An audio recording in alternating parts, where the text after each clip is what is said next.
Hai semua, terima kasih telah klik video ini dan selamat menonton.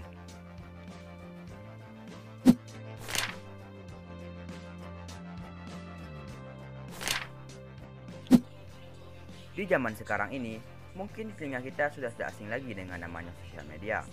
Sosial media memang diciptakan sebagai alat komunikasi untuk manusia, memudahkan kita untuk berkomunikasi, berbagi pengalaman kepada publik.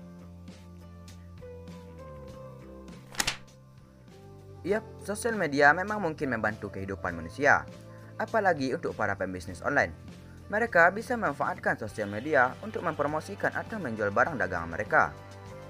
Namun, di balik keuntungan dari sosial media tersebut, tentu tak luput juga dari namanya dampak negatif atau dampak buruk untuk pengguna media sosial yang berlebihan. Kali ini, Anak IT akan membahas beberapa dampak negatif tentang penggunaan sosial media secara berlebihan.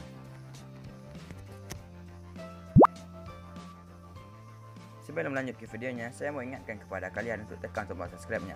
Kalau sudah, terima kasih.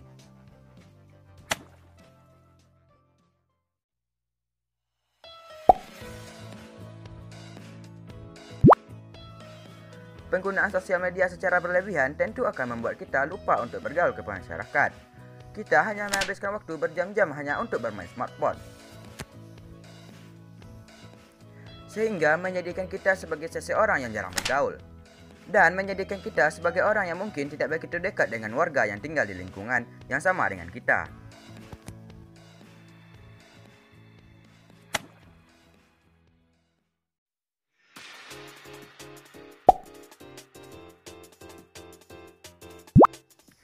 Saat kita bermain media sosial secara berlebihan, tanpa memikirkan berapa lama kita bermain gadget, padahal waktu sangatlah berharga.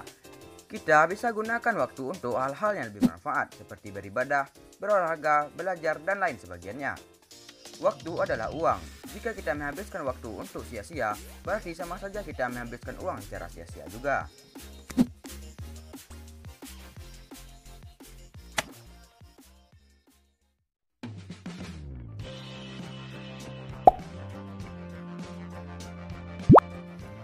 Di sosial media tentu saja tak luput yang namanya berita hoax atau berita palsu.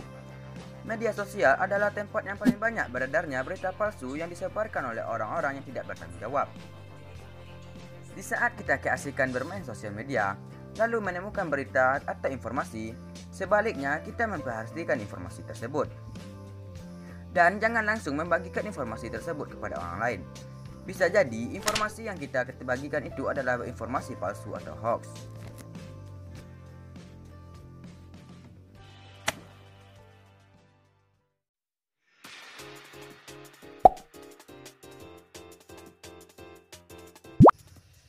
Sebagian besar pencandu sosial media adalah orang-orang yang sudah tertular penyakit malas. Bagaimana tidak? Coba kita bayangkan di saat seseorang mengakses sosial media secara berjam-jam, atau bahkan sampai seharian penuh. Tentu orang tersebut hanya duduk dan mungkin sambil tiduran. Tentu hal seperti ini terlihat seperti pekerjaan orang pemalas.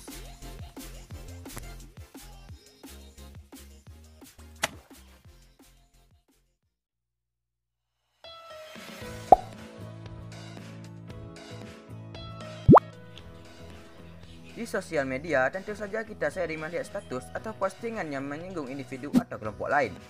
Tentu saja ini adalah salah satu faktor terjadinya permusuhan antar kelompok atau individu tersebut.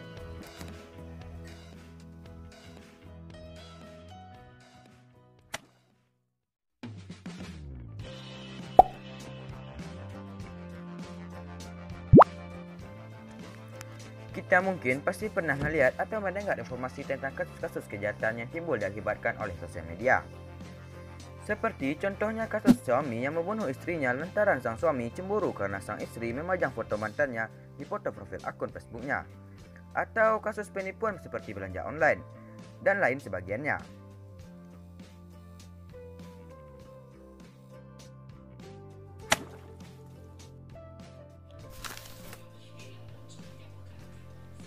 Mungkin masih banyak lagi dampak buruk terhadap penggunaan sosial media secara berlebihan.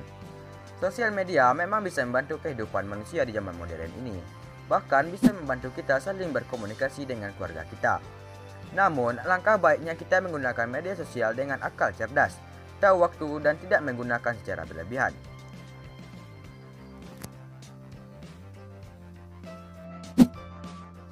Terima kasih telah menonton dan sampai jumpa.